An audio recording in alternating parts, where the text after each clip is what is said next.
अरे त्या रावसाहेबाला कोणी कंट्रोल का नाही करत? तुला नाही जमत ना, मग त्याच्या बहिणीला सांग ना. आता तो मारक्या बैलावानी उधळत निघणार. जो येईल त्याला शिंगावरून उडवत. तुम्हीच म्हणाला होता ना, सारंगचा आणि मुक्ताचा घटस्फोट रावसाहेब घडवून आणणार. मुक्ता आता एकटी पडली. कुठं पडली मुक्ता एकटी? अरे पण त्यांनी काय केलंय? ते कुठे याच्यात पडलेत?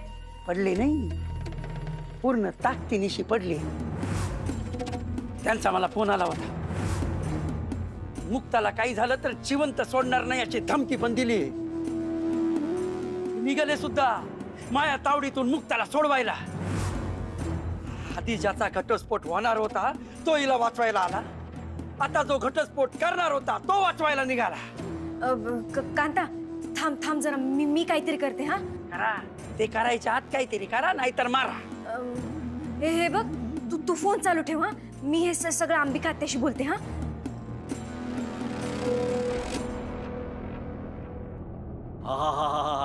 हे जे तू काही काम केलंयस ना, अप्रतिम आहे.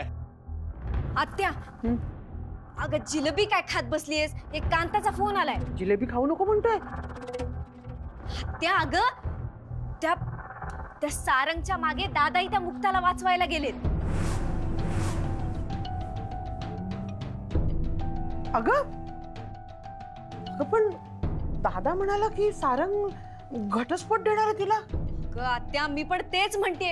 अगं त्यांनी स्वतः तिला घराबाहेर काढलं आणि आता हे सगळं काय प्रकार चालू आहे? थांब, मी माहिती काढते. हा, आपल्याला नक्की काहीतरी याच्यावर उपाय मिळेल. आत्या एवढा वेळ नाहीये आपल्याकडे. थांब जरा. हॅलो कांता, आता आपल्याकडे एकच पर्याय उरलाय. मुक्ताला संपवून टाका. मला पण हाच पर्याय दिसतोय. हिला सांभाळत बसलो, इकडे तिकडे लपवत बसलो की माई वाट लागली. त्यापेक्षा हिला मारून गायब झालेलंच बरं.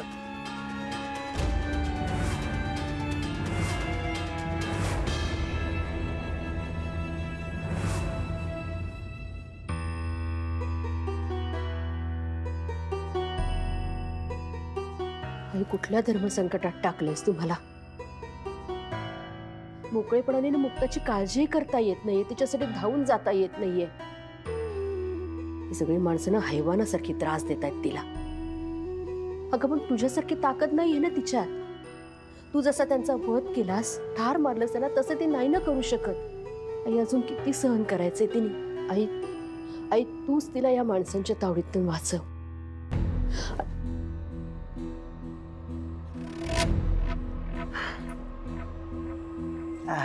वहिनी, अरे दादा दिसत नाहीये, कुठे बाहेर गेलाय का? हे फळबागेत गेलेत. फळबागेत का गेले? फळबागेत गेले का? हो. अच्छा, एवढी चौकशी करताय तुम्ही? तुमचं काही महत्वाचं काम आहे का? हा, ते काय महत्वाचं काम? महत्वाचं असं काही नाही. म्हणजे आता ते रक्षाबंधन येत आहे ना, तर माझ्यात आणि दादात असे खूप वादविवाद, भांडण तंटे झाले. मी दादाला खरंच खूप दुखावलं. तर मला असं वाटतंय की मी दादाच्या गळ्यात पडावं आणि ओक्साबोक्ती रडावं आणि त्याला विचारावं की बाबा तू मला खरंच माफ केलंयस की नाही ते सांग. मला जाणून घ्यायचंय, तू मला माफ केलंयस की नाही. माझ्यावर राग नाहीये ना तुझा? हे आले ना की बोलावं त्यांच्याशी.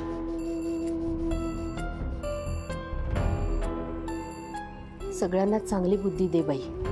हो हो हो हो हो हो. वहिनी, दादा फळबागेतच गेलाय ना? नाही, म्हणजे मुक्ताला भेटायला गेला नाही ना?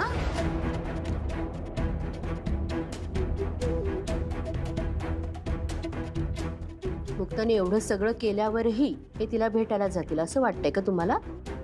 नाही, तुमचा तुमच्या दादांवर विश्वास नाहीये का? नाही, विश्वास नसेल ना तर रक्षाबंधन, त्यांच्यासमोर रडणं ही नाटकं करू नका म्हणजे तुम्ही. नाही वहिनी, असं खरंच काही मी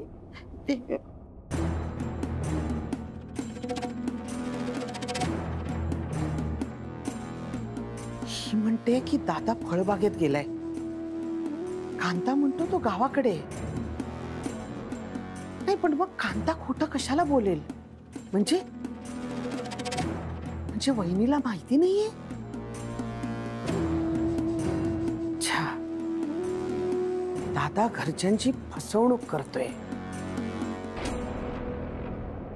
मोठे मालक, काय करताय? ए बाबा, मी पाया नका पडू. बरं झालं तुम्ही आला. तुम्ही काही करत पण माळमुक्ताला परत आणा.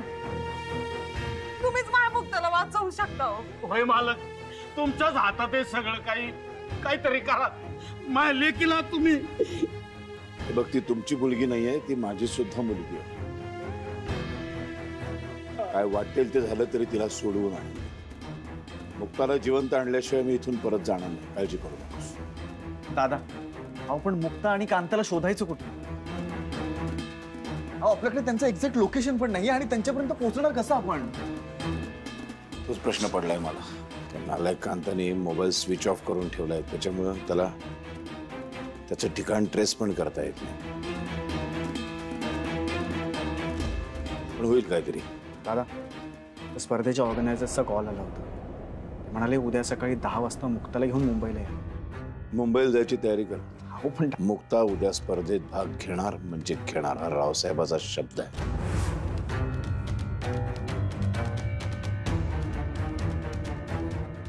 तयारीला लाग. हो दादा. थंडी वाजते. थंडी वाजते. वाजू दे थंडी.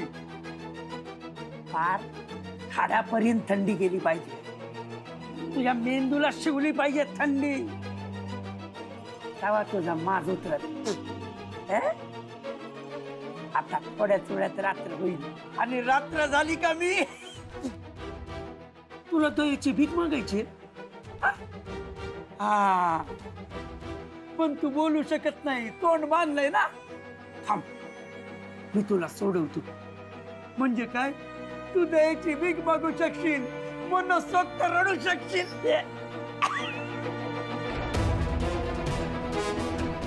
मायावर तुमते तू तुला माझा राग माहित नाहीये. तुझ्यावर राग दाखवतोय एका बांधलेल्या स्त्रीवर? अरे नामर्द आहेस तू, नामर्द. पुरुषाची ताकद त्याचा गर्व असतो, पण तुझा गर्व, तू ही भीती आहे. पायावर जोर दाखवायचाय ना, पण कसा? असे माय हातपाय बांधून, आजूबाजूला 5-6 गुंड ठेवून. अरे तू इकडं संपली रे तू मर्दानगी. करायचा लढाई माय रक्तात आहे. हार झाले म्हणून हार मानणाऱ्यातली मी नाही. आणि काम करताना जन्म झाला होता मावा. नाळ कापायला कातर नव्हती ना, तर वाईनी दगड ठेचून नाळ कापली होती. ना आई बिघडली ना मी. संघर्ष जन्मापासूनच आहे. आता जे म्हणत होता, थरथरत होती, रडत होती. नाही कांता, तुला कसा मारता येईल ना याचा विचार करत होते. हात जोडून माफी मागणाऱ्यातली मी नाही. ज्या घाणेरड्या चाली आहेत ना, त्याला मी नाही बळी पडणार. मुक्ता शिंदे नगरकर नाव आहे मावं. अरे तुला काय वाटलं, तो पायावर डोकं ठेवून मी जीवाची भीक मागत? अरे हट. शेवटच्या श्वासापर्यंत लढन. असं म्हटलं? आता बोल ना, कुठे गेली तुझ्या तोंडाची धार? हात बांधलेला भाईवर जोर दाखवतोस तू. जन्माला आलेला नामर्द आहेस तू. खरंच मर्द असशील ना, तर माय हात सोड, पण मग जवळ येऊन बघ. काय हिम्मत. असं कशी वाटली? कशी वाटली नामर्दाची लात? नाही रे, दम नाही. खरंच नामर्द आहेस तू. हा जो प्रतिकार केलाय ना मी, तुला आयुष्यभर लक्षात राहील. तुझे डोळे उघडे असताना बंद असताना तुझ्यासमोर न डगमगणारी, तुझ्यासमोर जीवाची भीक न मागणारी, उलट तुझ्या डोळ्यात आग आणून तुझ्या मर्तनगीला आव्हान देणारी मुक्ता तुला दिसन. मला मारशील पण माझा निर्धार कमी होणार नाही. हारलास रे तू कांता, हारलास. स्वतःला तोंड दाखवण्याच्या लायकीचं नाही राहिलास तू.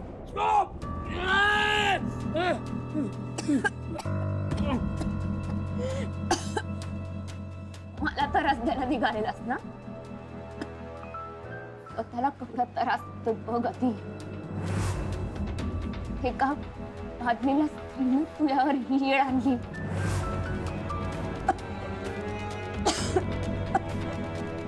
कांता, संपून टाक मला, नाहीतर ना तू संपशील. असा ना तसा तू संपणार आहेस. माझ्या हातून लक्षात ठेव. उतरवणार, तू हा सगळा माज उतरवणार.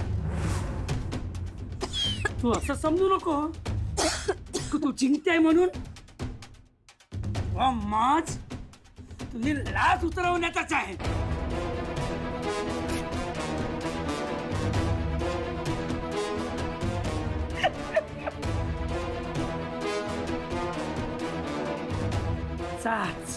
असाच सकाळपर्यंत एक एक कपडा फाडून तुझी लाच काढणार मी. भक्ती सोबत जे करायचं होतं ना सगळं तू यासोबत करणार आणि तोपर्यंत करणार. शर्मेनं तू शेवटचा श्वास नाही घेणार. आता बघ माई मर्दानगी. तू लाजू लाजू होशील, डोकं आपटू आपटू मरशील.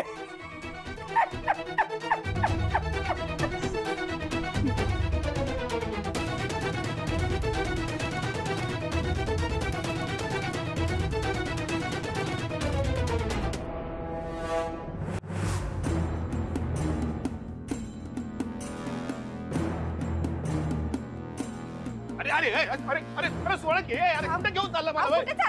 अरे काय केलं मी? अरे काय झालं? अरे मला काय घेऊन कुठे घेऊन चाललं मला? सोळा की मला.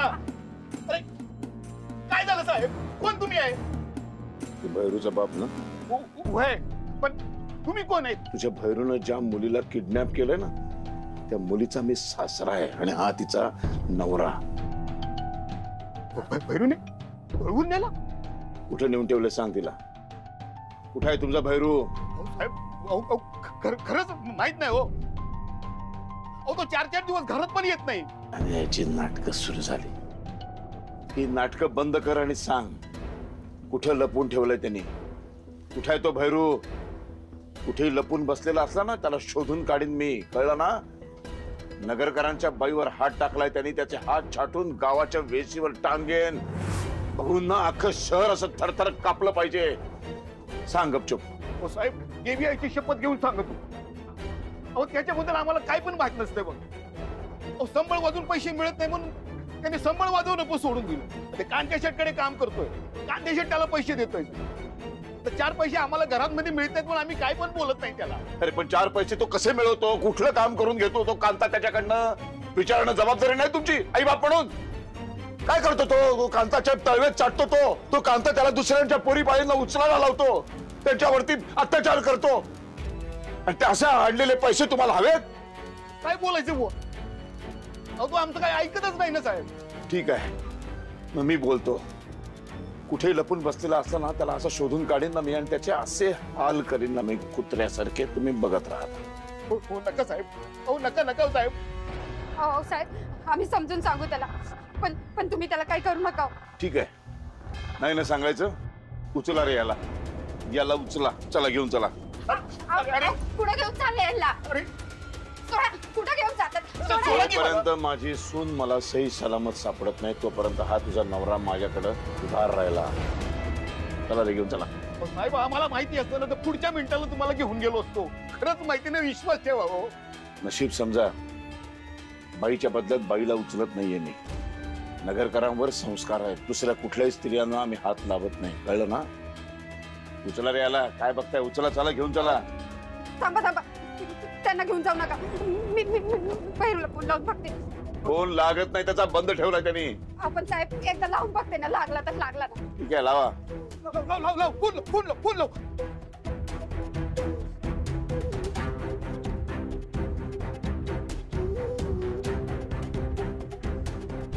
अगं लागतोय की नाही? फोन बंद आहे. आहे ना, बंदच राहणार तो आता. जोपर्यंत भैरू सापडत नाही, जोपर्यंत माझी सून मला सापडत नाही, तोपर्यंत हा तुमचा नवरा माझ्याकडे राहील. उदार, चला घेऊन चला रे, घेऊन चला याला. साहेब अहो मी यांना कुठे घेऊन चालले? अहो आज जोडते तुमच्या पोराच्या चुकीची शिक्षा बापाला काय देत हो साहेब. अहो मग आम्ही कोणाच्या चुकीची शिक्षा भोगतोय? माझी सून कोणाच्या चुकीची शिक्षा भोगते? आणि कशा करता भोगायची? काय त्या निष्पाप पोरीने कुणाचं घोडं मारलंय? ते काय नाही, बघता काय रे, उचला चला, हे ऐकणार नाही. चल रे. थांबा.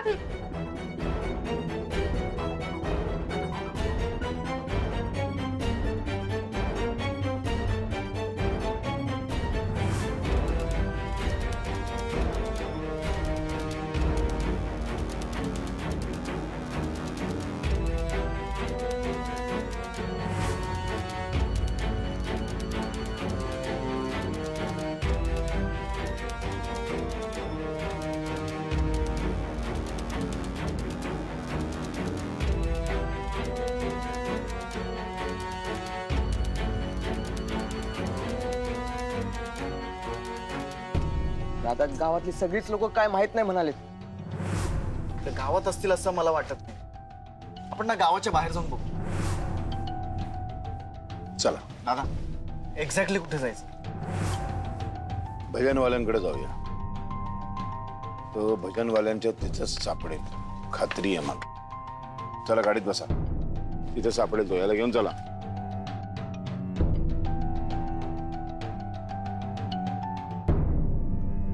सांगता शेठ, मुक्ता लई शानी आहे. हे उगाच तुम्हाला चिडके लावायला जाणून बुजून बोलत असेल. मला वाटलं तुम्ही खरंच मारताय की काय, पण तुम्ही तसं नाही केली. लय हुशारी दाखवली तुम्ही. तिच्या इज्जतीवर हात टाकला ते बरं केलं. बाई किती बी हिंमतवर असू द्याव, कपड्याला हात लागला बरोबर शानी होती. आणि त्यात तुम्ही भक्ती सोबतचा मधुचंद त्याच्या सोबत करायला या धमकीनंच घाबरून गेली. ती धमकी नाही, धमकी नाही भैरू, खरोखरच तिच्या सोबत मधुचंद्र करणार आहे मी.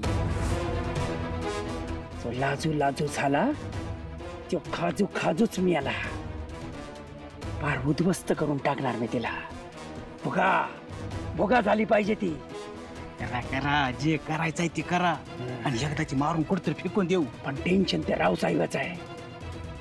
किंवा रावसाहेब आपल्यापर्यंत पोहोचण्याचा प्रयत्न करत असणार, सगळीकडे शोधत असणार आपल्याला.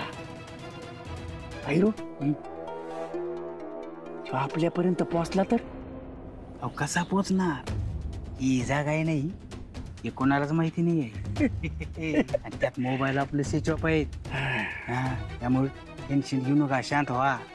त्या मुक्ताचा कार्यक्रम झाला, तिची बॉडी न्यायच्या भानगडीत पडायचं नाही. इथंच त्या ठिकाणी लावू. ही चांगली आयडिया आहे.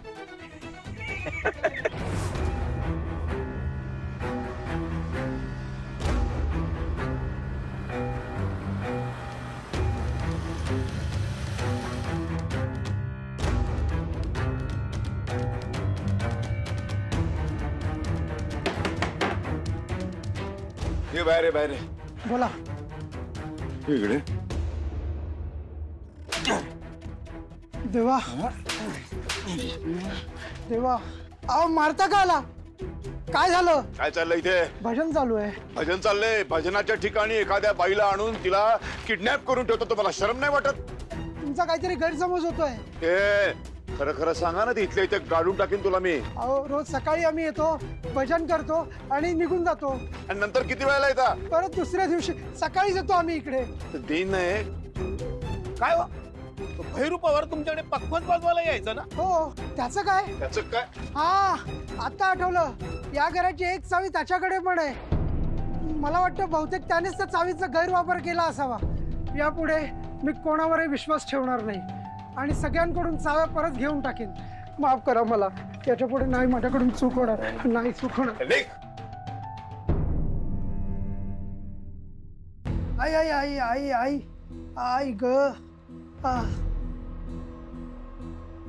अरे त्या भैरूने नाही जागा ना आपली दुसऱ्या कोणाला तरी वापरायला दिली आहे. त्याला याच्या पुढे इथे उभं करायचं नाही. आई ग.